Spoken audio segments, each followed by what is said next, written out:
கல்யாணம் நடந்தா அதுல ஒண்ணுதான் தழைத்தவங்களுக்கு சம்பிரதாயம். எனக்கு தெரிஞ்சு அப்படி நடந்த 2 கல்யாணமும் நல்லாவே இல்ல. ஒருத்திக்கு குழந்தையே பிறக்கல, இன்னொருத்தியோட புருஷனுக்கு புத்தி பேசிச்சு போச்சு. சரி பாட்டிமா, நீங்க பார்த்த அந்த கல்யாணம் ரெட்டை குழந்தைகள் தான் இல்ல. அப்ப இதுல பயப்படுறதுல என்ன நியாயம் இருக்கு? தனித்தனியா கல்யாணம் நடந்ததுனாலதான் எனக்கு பொண்டாட்டி பாக்கி கிடைக்கல. கிடைச்சா என் தம்பி நல்லா வாழன்னு இருக்கிற எண்ணம். அதனால என் பசங்களுக்கு ஒரே மேடையில ஒரே முகூர்த்தத்துலதான் கல்யாணம் நடக்கணும். பேச்சு பண்ண நான் காரைக்குடிக்கு போறேன். சுந்தரம் படத்தை நல்ல புத்திமதி சொல்லி கல்யாணத்துக்கு கூட்டு வரேன். அது வரைக்கும் நீ நாச்சிய படம் இங்க சமாளிச்சு.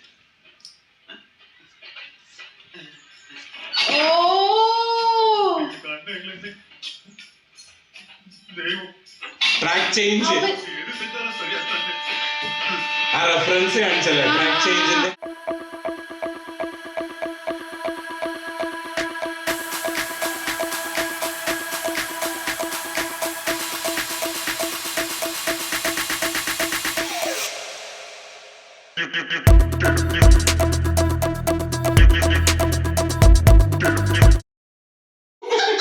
ആ പോണല്ലേ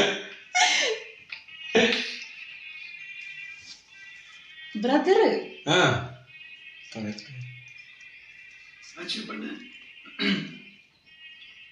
நாச்சிய பண்ண ஏய் பேச்சேப்பா வாடா வாடா வாடா வாடா.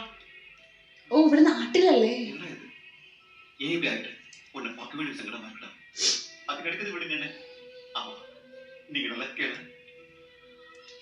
ரொம்ப நாள் கழிச்சு என் சந்தோஷம் வீட்டே திரும்பி வந்துருச்சா.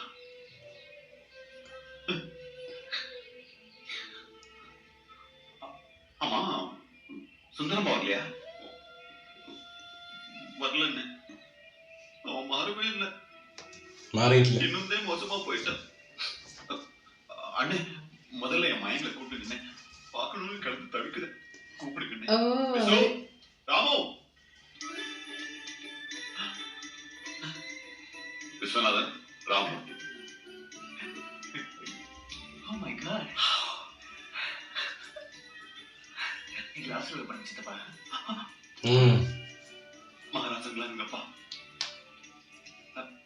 காரைக்குடி மறைந்த திருமதி தம்பதிகளின் மூத்த மகனான விஸ்வநாதன் என்கிற விசுவிற்கும் சென்னையைச் சேர்ந்த திரு வெள்ளையப்பன் திருமதி துர்காதேவியின் மூத்த மகளாகிய மதுமிதாவுக்கும் அங்கனமே திரு நாச்சியப்பன் தம்பதியரின் 2வது மகன் ராமுவிற்கும் திரு வெள்ளையப்பன் துர்காதேவி தம்பதியரின் 2வது மகள் வைஷ்ணவிக்கும் திருமணம் செய்வதென்று தீர்மானித்து வரும் தை மாதம் முதல் முகூர்த்தத்தில் விஸ்வநாதன் மதுமிதா திருமணத்தையும் அடுத்த முகூர்த்தத்தில் ராமமூர்த்தி வைஷ்ணவி திருமணத்தையும் நடத்தி வைக்க சம்மதித்து நேர்முக. என்ன கிருஷ்ணவேணியம்மா, எதுக்கு தந்திரி முகூர்த்தம்? ஒரே மேடையில ஒரே முகூர்த்தத்துல 2 கல்யாணத்தை கூடவே கூடாது. ஒரே மேடையில ஒரே முகூர்த்தத்துல 2 கல்யாணம் நடந்தா அதுல ஒண்ணுதான் தழைத்தவங்களுக்கு சம்பிரதாயம். எனக்கு தெரிஞ்சு அப்படி நடந்த 2 கல்யாணமும் நல்லாவே இல்ல. ஒருத்திக்கு குழந்தையே பிறக்கல, இன்னொருத்தியோட புருஷனுக்கு புத்தி பேசிச்சு போச்சு.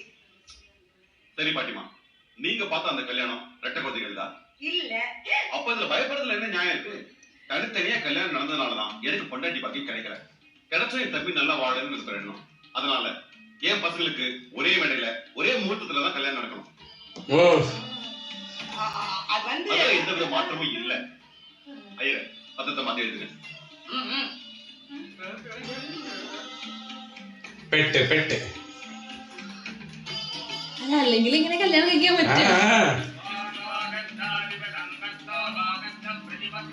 കോംപ്ലിക്കേറ്റഡ് ആയി അല്ലേ? நிச்சயதார்த்தம் முடிஞ்சிருச்சு இல்ல? நானும் என் பொண்டாட்டியும் திருப்பதிக்கு போயிட்டு எங்க பாவத்தை கழுவிட்டு வந்துடும். பாவத்தையா? 20 வருஷமா பெத்த பொண்ணு பிரிஞ்சிருந்தால அந்த பாவத்தை தீக்கத்துறாத திருப்பதிக்கு போயிட்டு வரேன்னு சொல்றாங்க. அப்படித்தானே? அப்படி இருக்கலாம், அப்படி இல்லாம இருக்கலாம்.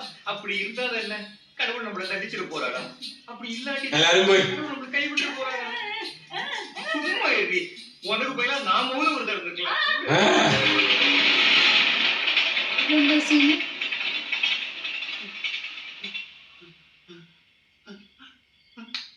സീൻ മാറി പെട്ടെന്ന് കാണിച്ചു. കട്ടുണ്ടോ അവിടെ? അറിയില്ല, പറയാൻ പറ്റില്ല. ബ്രദറല്ലേ? ചിലപ്പോ ഒറിജിനൽ സിനിമയിൽ കട്ട് ചെയ്തതും ആവാം. അവിടെ ഏതെങ്കിലും വേറെ എന്തെങ്കിലും വരാണ്ടിരിക്കാൻ ലെങ്ത് ഇല്ല ഓൾറെഡി. ഓ ഓ എന്തിനാ ആൾക്ക് ഇതില്ല, സമാധാനം ഇല്ല ശരിക്കും. ജസ്റ്റ് ഒന്ന് ഇവരെ കാണാൻ വന്നു തോന്നുന്നു, ചേട്ടനെയും മക്കളെ വേഷം കണ്ടിട്ട്. രക്ഷപ്പെടുന്നു. ആ പക്ഷെ ആൾക്ക് ഭയങ്കര പേടിയുണ്ട് അതിലും. ആൾക്ക് അതിലും നല്ല പേടിയുണ്ട്, മരിക്കാനും പേടിയുണ്ട്. ധൈര്യമില്ല. ഓ അവര് രക്ഷപ്പെടുന്നു.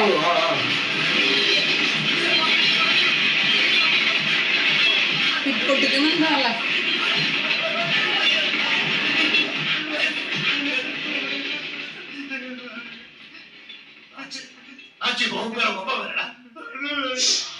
ബ്രദർ അതേ ഡ്രസ്സിൽ വന്നല്ലോ അവിടെ നിന്ന്. അത്രക്ക് ആ ഒരു ഇഷ്ടമാണ് ബ്രദറിനോട്. സംഭവം മനസ്സിലായ ഭയങ്കര ഇഷ്ടമാണ്.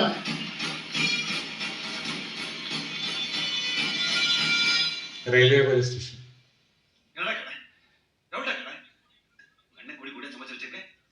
ஒரு வார்த்தை கிட்ட சொல்லி கூடாது. இது காசால சரியான விஷயம் இல்ல. பழசு எதுவுமே மறக்கல.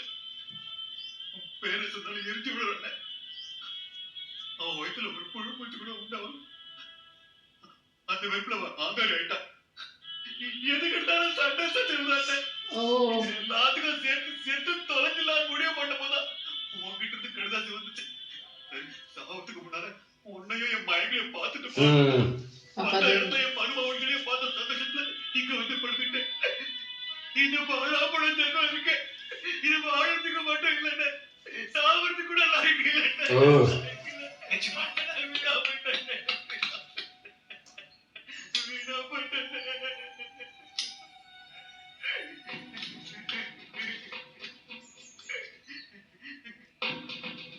ആൾക്കത് എങ്ങനെയെങ്കിലും സോൾവ് ചെയ്യണമെന്നുണ്ടല്ലോ, അതാണ്. நான் இருக்கிற வரைக்கும் உன்னை சாக விட மாட்டேன். எனக்கு உன்னைய சுந்தரத்தை விட்டு வேற யாரா இருக்கா? நீயும் சுந்தரமாலும் ஒத்துமையா வந்திருந்து நடத்தினாதான் என் பிள்ளைங்க கல்யாணம் நடக்கும். கொஞ்ச நாள் பேச்சை பண்ண நான் காரைக்குடிக்கு போறேன். சுந்தரம் படத்தை நல்ல புத்திமதி சொல்லி கல்யாணத்தை கூட்டு வரேன். அது வரைக்கும் நீ நாச்சிய பணம் இங்க சமாளிச்சிட்டு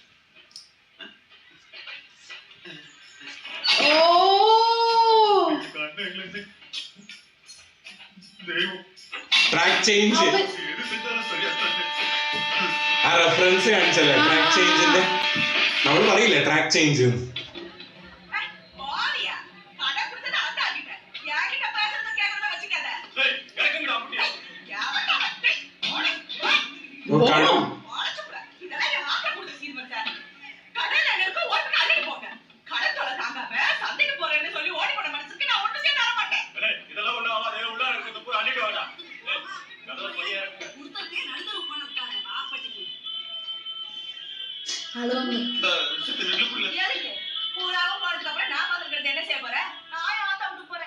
உழைச்சு 4 காசு சம்பாதிச்சு என்னை வச்சு குடும்பம் நடத்த வக்கு இருந்தா தாக்க சொல்லி அனுப்பு. அதுவும் முடியலன்னா மான ரோசம் பார்க்காம யாத்தா காலில் வந்து விடு. எங்க அப்பச்சி 4 நாய்களுக்கு கஞ்சி ஊத்தி வளர்த்துறாங்க, 5வது வந்து கடை வாண்டியே பண்றா. நீ வா லாஸ்ட் சீட்டுக்கு பரிசு வந்துக்கண்ணா.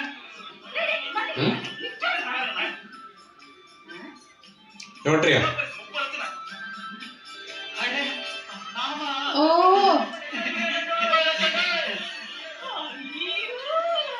ആൾക്കാണ് ഫുൾ ഭാഗ്യമുള്ളത്. ഭാഗ്യമുള്ളത്.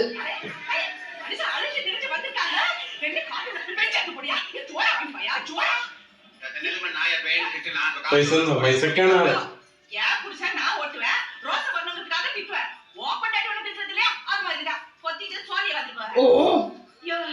நான் திட்டினது உனக்கு நல்ல நேரம் வந்துருச்சு பாத்தியா?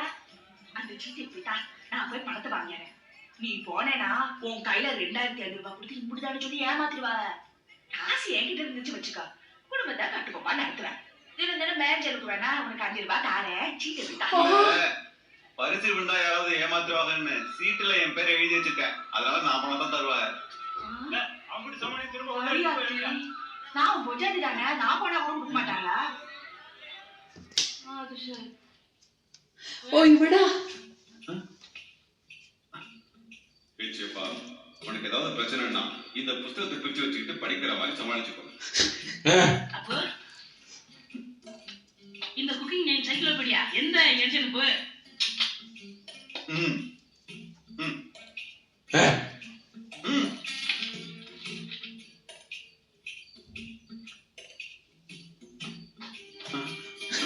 ஆ, ആൾക്ക് എനിക്ക് ഭയങ്കര ഭാഗ്യം തോന്നുന്നു. ஆ. எதுக்குங்க வண்டியல்ல கருப்பு பணம் வச்சிருக்காங்க அதை வெள்ளையா மாற்றத்துக்காக பரிசு தரிசித்த காசு கொடுத்து வாங்கிட்டு போவாங்க. நீங்க உங்க குடும்பம் ஒத்துமை இருக்கிறதுல தான் வாங்கிட்டு போனீங்க. மச்சான் ஃப்ரெண்ட்ஷிப் நாட்டு இருந்த 2 நாள்ல ஹோட்டல்லே எல்லாம் மாத்திட்டான். ഓ എല്ലാം ചേഞ്ച്. ஆ, வாங்க வாங்க. தம்பி, எனக்கு கணக்கு வழக்கு சரியா பார்க்க வராது. அதனாலதான் அந்த பொறுப்பை படிச்ச உங்ககிட்ட ஒப்படைச்சிருக்கேன். நல்லா பாத்துக்குங்க. உங்களை சௌகரியமா வச்சுக்க வேண்டியது என்னோட பொறுப்பு. സംസാരം ശ്രദ്ധിക്കുന്നുണ്ട്. இந்த டிசைன் என்கேஜ்மெண்ட் இருக்குங்களா? சாரி சார், ஸ்டாக் இல்ல. ஆர்டர் பண்ணுங்க, செஞ்சு தரோம். ஆல்ரைட். உங்க பேரு? ராமூர்த்தி. பாட்டி என்னடா பாட்டி ஆண்டர் ராமு தானே தாங்கல பாட்டி. என்ன செய்யறான்? ஒரு மோதிரத்தை வாங்கிட்டு வந்து என்கேஜ்மெண்ட் இருக்குன்னு சொல்லி போட்ட விட நாளைக்கு பண்ணிக்கிறான். என்னால நீ ஒரு நிமிஷம் கூட வயசு விஷம் போட முடியாது. வயசு விஷம் போட முடியும் வேண்டாம். இனி நீ வயசு விஷம் போட வேண்டாம்.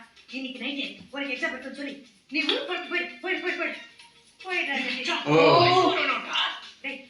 இப்ப என்னடா செய்யுது? இதுக்கு ரெண்டே வழிதான் இருக்கு. சொல்லு. ஒண்ணு, ரெண்டாவது பொண்ணை எப்படியாவது ரெடி பண்ணி கொண்டு வரணும்.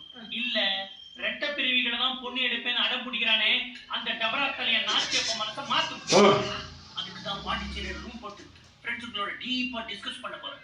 என்னை ஆ, யாரும் சரியான நேரத்தில் அதிரடியா வந்து மது கல்யாணத்தை நடத்தி ஆசை தீர்றப்பா. இத மாதிரி பேசியப்பா, உனக்கு வசதி வாய்ப்பெல்லாம் வந்துருச்சு. ஆண்டவ புண்ணியத்துல நல்லா ஆயிட்ட. அப்படி இருந்து என்ன பிரயோசனம்? வயசான காலத்துல உன்னை தாங்குறதுக்கும் உன் சொத்தை ஆண்டு அனுபவிக்கிறதுக்கும் ஒரு வாரிசே இல்லாம அவன் சோதனை பண்ணிட்டான் பாரு. ഓ பேசாம இவளை கட்டிக்க, ஒண்ணுக்கு நாளா பெற்று போட்டுருவான். ரெண்டாம் தரம் கட்டிக்கிறது நம்ம குடும்பத்திலேயே இல்லையே. அண்ணன் கூட அண்ணி செத்த பிறகு ரெண்டாம் தரம் கட்டிக்கலையே. உங்க அண்ணனுக்கு சிங்கக்குட்டி மாதிரி 1க்கு 2 இருக்கு. உனக்கு கொள்ளை கூட ஒண்ணுமே இல்லையே. அதுக்காக நானா கூட இருக்கலாம்ல. இருக்காது இருக்காது. உன் குடும்ப வித்து நல்லா வித்துப்பா. உங்க அண்ணனுக்கு புள்ள பாக்கி இருக்கிறப்ப தப்பு உன் பேர்ல இருக்காது. உன் பொண்டாட்டி உங்க அன்னைக்கு ஒரு வா தண்ணி கொடுக்காம கூட கொன்னா பாரு. அந்த பாவத்துக்காக தான் இப்ப வயிறு வழங்காம கட்டா. ஓ, ஊர் சாபத்தை வாங்கி வாங்கி கற்ப பைய கருதி அரைஞ்சு வச்சு. இந்த வயசுக்கு மேல வாரிசு உண்டாகிறதுக்கு வாய்ப்பே இல்ல. எப்பா உன் குறை தீரவே தீராதுப்பா. யாருக்கிட்டதான் குறை இல்ல? என்கிட்ட குறை இல்லையா? எனக்கு ஒழுங்கா சமைக்க வராது, சரியா கணக்கு ஒழுங்கு பார்க்க வராது. இம்புட்டியம் பொறுத்துட்டு அவ இருக்கும்போது நான் ஏன் அவ குறைய போட்டுட்டு இருக்க கூடாது? சொல்லுங்க. எனக்கு வாரிசே இல்லாம போனாலும் பரவாயில்ல. சுந்தரம்பாளுக்கு மாத்திரம் நான் துரோகமே பண்ண மாட்டேன். தயவு செஞ்சு இடத்த விட்டு காலி பண்ணுங்க. போங்க போங்க, போயிட்டோம். ആള് ഇങ്ങനെയാണ് ആഗ്രഹിക്കുന്നത് ശരിക്കും ഹസ്ബൻഡിന് അല്ലേ? പക്ഷെ ആള് ഭയങ്കര മറ്റേ ഹസ്ബൻഡ് ഭയങ്കര പാവാണ്. അതാണ് ആ സംഭവം ഇല്ലേ? ഈ ക്യാരക്ടർ വന്നപ്പോ അവിടെ മാറിയതാണ്. ആ